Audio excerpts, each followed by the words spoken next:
Imagine stepping back 2 decades and finding games that not only still dazzle your eyes, but look like they belong on today's consoles. Believe it or not, the PlayStation 2 birthed titles so ahead of their time that they rival modern releases in sheer visual polish. In this video, we're counting down 10 PS2 masterpieces that shattered expectations, maxed out the hardware, and set benchmarks that even today's developers chase. Ready to see which classics still outshine the present? Let's dive in.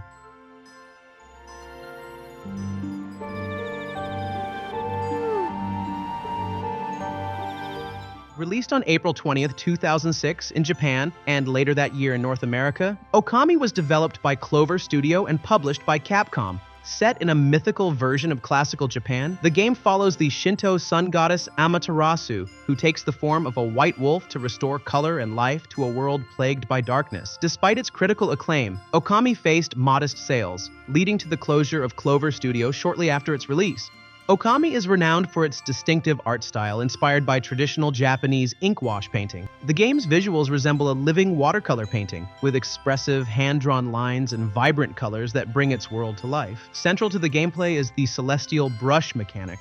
Players can pause the action to draw symbols on the screen, invoking various effects such as creating wind, slicing enemies, or repairing broken objects. This innovative feature adds a layer of creativity and strategy, allowing players to interact with the environment in unique ways. The game combines action-adventure elements with puzzle solving and exploration. Players traverse diverse landscapes, engage in combat with mythical creatures, and complete quests that often require the clever use of brush techniques. While Okami shares similarities with action-adventure titles like The Legend of Zelda, its artistic presentation and gameplay mechanics set it apart. The integration of the celestial brush offers a fresh take on environmental interaction, and the game's emphasis on Japanese mythology provides a rich narrative backdrop that distinguishes it from its peers. Although Okami did not initially spawn a series, its unique design and storytelling left a lasting impact. A sequel, Okami Den, was later released for the Nintendo DS, continuing the story with a new protagonist. In 2024, a new sequel was announced, with original creator Hideki Kamiya expressing his emotional connection to the project and his desire to complete the story he began nearly 2 decades earlier.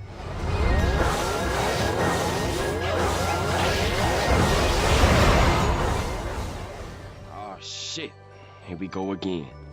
Worst place in the world. Rolling Heights baller country. Now, I ain't represented Grove Street in 5 years, but the ballers won't give a shit.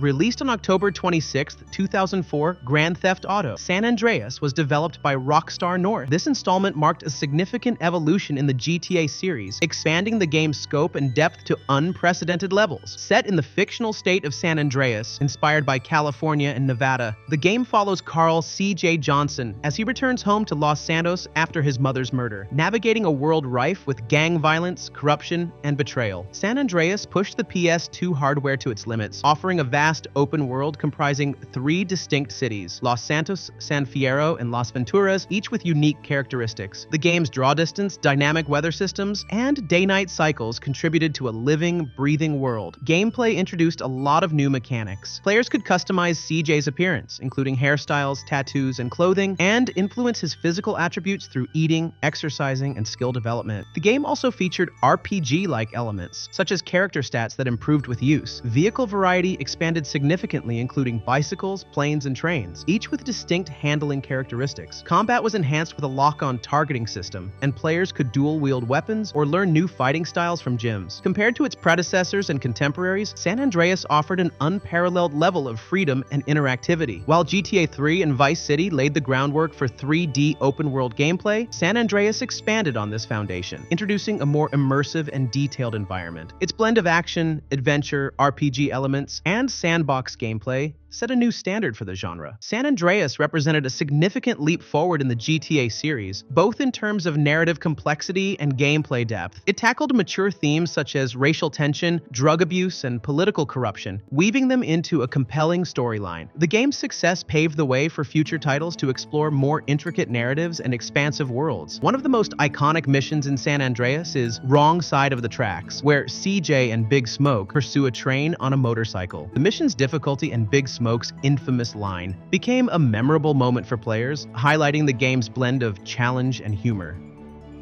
Two number 9s, a number 9 large, a number 6 with extra dip, a number 7, 2 number 45s, 1 with cheese, and a large soda.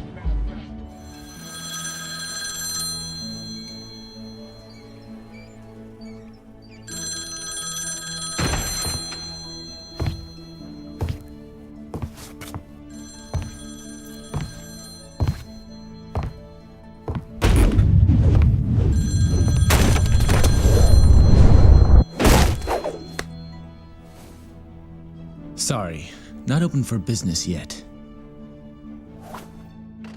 Released on February 17th, 2005, Devil May Cry 3: Dante's Awakening serves as a prequel to the original Devil May Cry.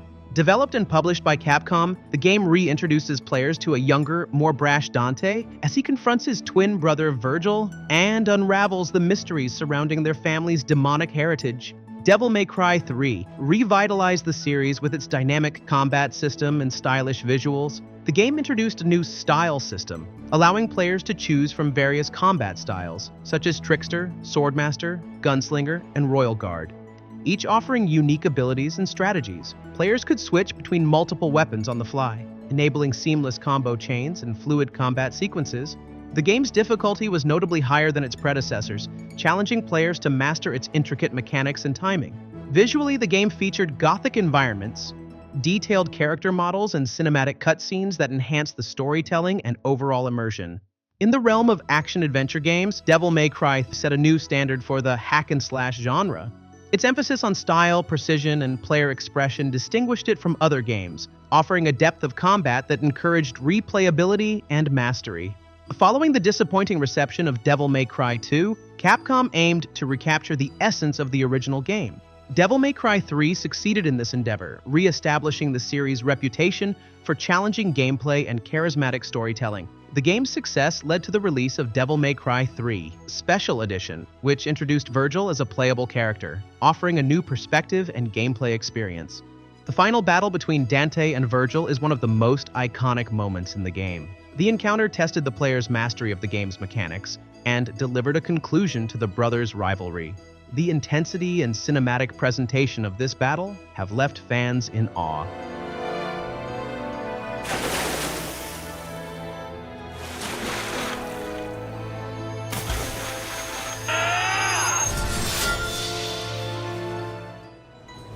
The gods of Olympus have abandoned me. Let's talk about God of War, which hit shelves on March 22, 2005 from Santa Monica Studio in partnership with Sony Computer Entertainment America. Right away, fans knew this wasn't just another hack and slash. It was a full-blown cinematic adventure built to squeeze every last drop of power out of the PlayStation 2. When God of War was released in 2005, it wasn't just a game, it was a statement. Santa Monica Studio harnessed the full potential of the PlayStation 2, delivering an experience that combined brutal combat with cinematic storytelling. Set against the backdrop of Greek mythology, players assumed the role of Kratos, a Spartan warrior on a quest for vengeance against the gods. God of War was groundbreaking for its time. The game's environments, from the towering architecture of Athens to the eerie depths of the underworld, were rendered with remarkable detail. Dynamic lighting, fluid animations, and cinematic camera angles enhanced the immersive experience, making each scene feel like a moment from an epic film. The gameplay combined fast-paced combat with platforming and puzzle-solving elements. Kratos' primary weapons, the Blades of Chaos, allowed for a range of attacks, from swift slashes to powerful combos. Players could execute light and heavy attacks, block, dodge, and perform grab moves to dispatch enemies in brutal fashion. Magic abilities, such as summoning lightning or petrifying foes, added strategic depth to battles. The game also featured quick-time events during boss fights, requiring timely button presses to execute finishing moves. While titles like Devil May Cry and Prince of Persia had set high standards, God of War raised the bar. Its combat system was both accessible and deep, allowing players to execute devastating combos with ease. The game's scale, from battling minotaurs to confronting the Hydra, was unparalleled, offering a sense of magnificence that few games achieved. God of War marked the beginning of a franchise that would evolve over the years. While later installments introduced new mythologies and gameplay mechanics, The original laid the foundation with its blend of storytelling, combat, and exploration. Its success demonstrated the potential of mature narratives in video games, influencing countless titles in the years to come. One unforgettable moment is the battle against the Hydra. As Kratos climbs aboard the ship, the camera seamlessly transitions from a cinematic view to gameplay, immersing players in the chaos. The sheer scale of the creature, combined with the intense combat, showcased the game's technical prowess and narrative ambition.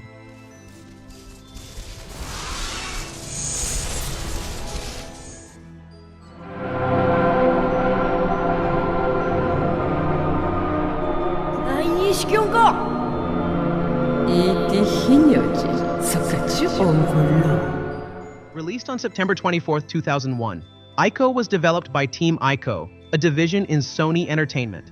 Directed by Fumito Ueda, the game introduced players to a minimalist adventure that emphasized atmosphere and emotional connection over traditional gameplay mechanics.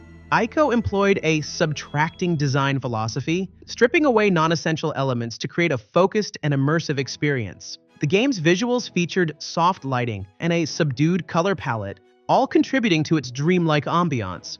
Gameplay centered around guiding the protagonist, Ico, and his companion, Yorda, through a mysterious castle. Players solved environmental puzzles, navigated platforming challenges, and defended against shadowy creatures.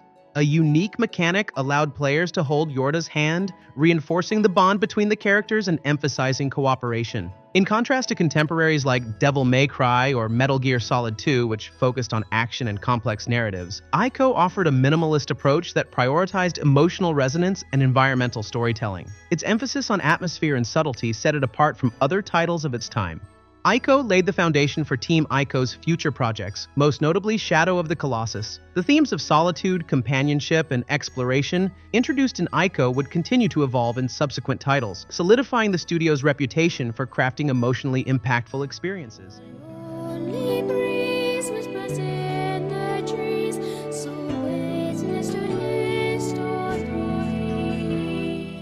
Before we move on to the next game, I need your help. If you're enjoying the content and want to support the channel, please hit that like button. It really helps us grow.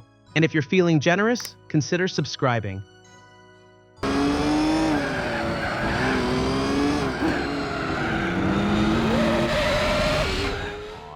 Gran Turismo 4 launched in Japan on December 28, 2004 and reached North America on February 22, 2005.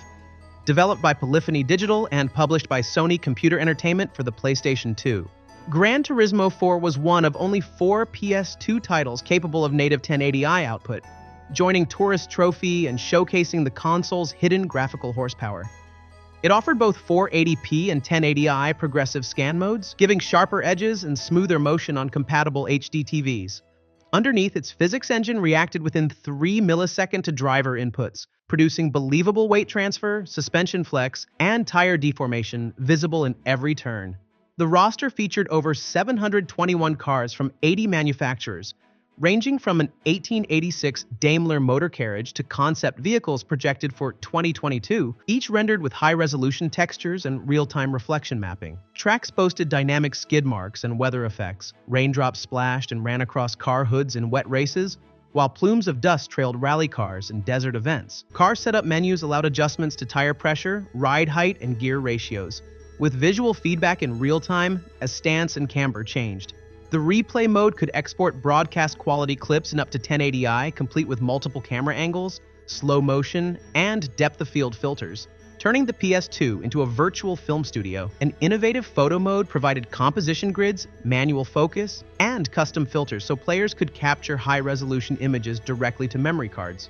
In Asian releases, the game even included a 212-page driving guide, explaining racing lines, tire physics, and aerodynamics, reinforcing GT4's commitment to simulation authenticity. Gran Turismo 4 stood in stark contrast to arcade racers like Need for Speed Underground, which prioritized nitrous-fueled drifts and over-the-top crashes. While simulators such as Enthusia Professional Racing aimed for realism, direct laps on circuits like Tsukuba revealed GT4's superior texture fidelity, particle effects, and dynamic lighting. Even earlier series entries, like GT3, looked dated next to GT4, which doubled texture resolutions, added high specular maps, and implemented volumetric lighting for realistic dawn-to-dusk cycles. Even Microsoft's Forza Motorsport, released on the Xbox on May 3, 2005, ran at 720p with 30 FPS and lacked GT4's advanced weather and particle systems. Gran Turismo 4 set the bar incredibly high for every racing sim that followed.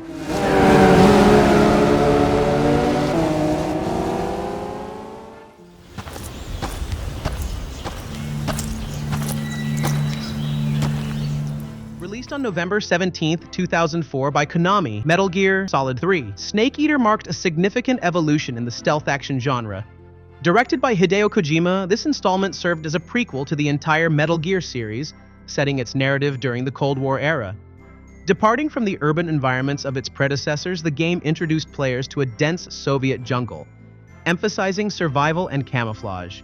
Players had to adapt to their surroundings, utilizing camouflage to blend into the environment and hunting wildlife to sustain health.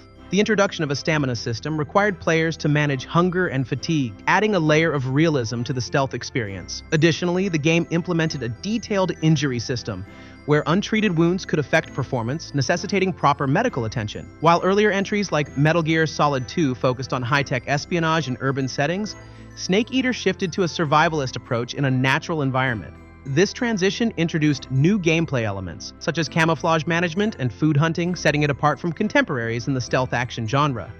The game's emphasis on survival mechanics and environmental interaction offered a fresh take on stealth gameplay, influencing future titles within and outside the series. As a prequel, Snake Eater delved into the origins of key characters and organizations within the Metal Gear universe. It explored the transformation of Naked Snake into Big Boss, providing context for the motivations and conflicts in subsequent games.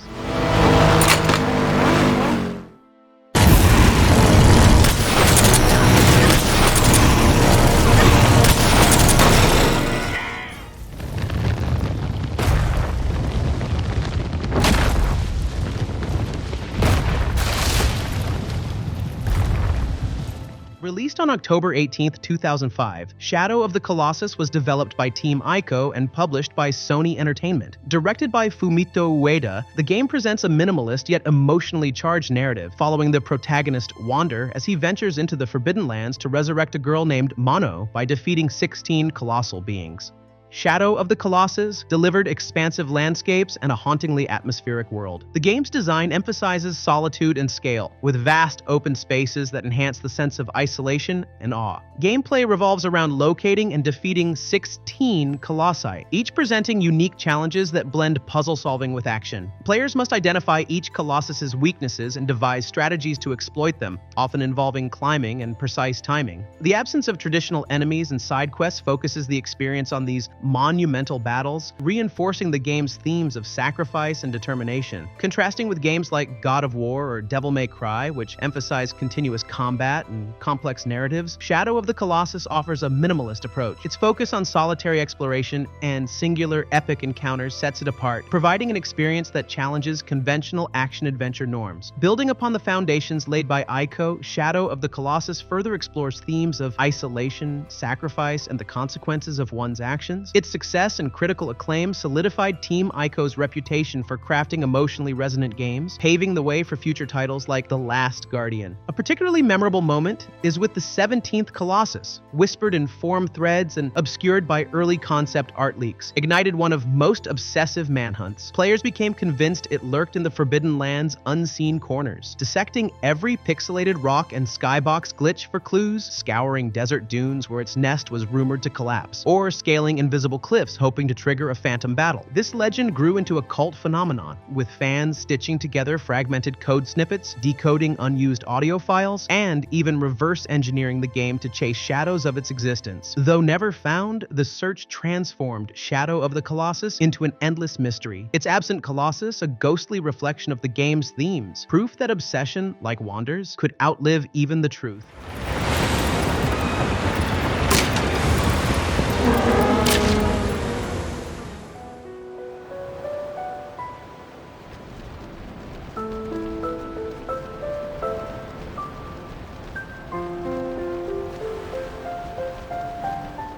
Final Fantasy X launched on July 19, 2001 in Japan and December 20, 2001 in North America, marking the series' first fully 3D world on PlayStation 2. It was also the franchise's first full voice acting. bringing characters to life in ways text alone never could. By replacing pre-rendered backgrounds with real-time environments, Spira felt like a living place, complete with dynamic lighting, bloom effects, and water physics that still impress today. Combined with its innovative conditional turn-based battle system, Final Fantasy X pushed both the PS2's hardware and JRPG design forward in one elegant package. Final Fantasy X replaced the series' tradition of pre-rendered backgrounds with fully real-time 3D environments, enabling seamless camera pans and dynamic scene transitions. Character faces were animated via motion capture and skeletal rigs, ensuring lip sync and expressions that, while primitive by today's standards, felt remarkably lifelike at the time. The conditional turn-based battle system paused action for each move, displayed a timeline of upcoming turns, and allowed players to influence turn order with spells, items, and overdrive inputs. Summons replaced party members on the field, each with unique abilities and cinematic entrances that reinforced the game's visual flair. Final Fantasy X's all 3D approach invited direct world navigation and dynamic cutscenes on a single map. By pioneering voice acting and real-time 3D on PS2, Final Fantasy X set a new baseline. Later entries like 11 and 12 would refine these systems, but none matched the original's blend of innovation and spectacle. So Zerkasi and Morganholt are the only two people who ever saw those algorithms. And Morganholt is... Released on March 28, 2005, Tom Clancy's Splinter Cell Chaos Theory was developed by Ubisoft Montreal and Ubisoft Milan. As the third installment in the Splinter Cell series, the game continued the story of NSA operative Sam Fisher, introducing players to a more complex and darker narrative set amid escalating global tensions. The game introduced several new mechanics that enhanced the stealth experience. The Aural Monitor allowed players to gauge the noise they made relative to ambient sounds, adding a layer of strategy to movement and actions. Additionally, the closer-than-ever system adjusted Sam Fisher's animations based on his proximity to enemies, providing visual cues that heightened tension and immersion. Combat options were expanded, giving players the choice to use lethal or non-lethal force, which impacted mission outcomes and narrative progression. The inclusion of a combat knife and the ability to perform close-quarters takedowns added depth to encounters, allowing for more varied approaches to objectives. While earlier titles in the Splinter Cell series focused on strict stealth mechanics, Chaos Theory offered a more flexible approach, accommodating different playstyles. This adaptability set it apart from contemporaries in the stealth action genre, such as Metal Gear Solid 3, by providing players with the tools to choose between stealth and direct confrontation based on their preferences and the situation at hand. Chaos Theory marked a significant evolution in the Splinter Cell series, refining existing mechanics and introducing new features that would influence future installments. The game's emphasis on player choice, enhanced AI, and improved environmental interaction set a new standard for the franchise, solidifying its reputation in the stealth action genre. The Maria Narcissa is a boat. So was the last girl you set me up with. And that's our countdown of the 10 PS2 games that truly felt ahead of their time. Whether you're chasing perfect replays in Gran Turismo 4 or reliving Ico's haunting silences, these titles remind us why the PS2 remains a beloved classic. Which game surprised you most? Drop your thoughts, share your favorite PS2 games, and don't forget to hit the like and subscribe buttons. Thanks for watching. This is Dispatcher 4 signing off.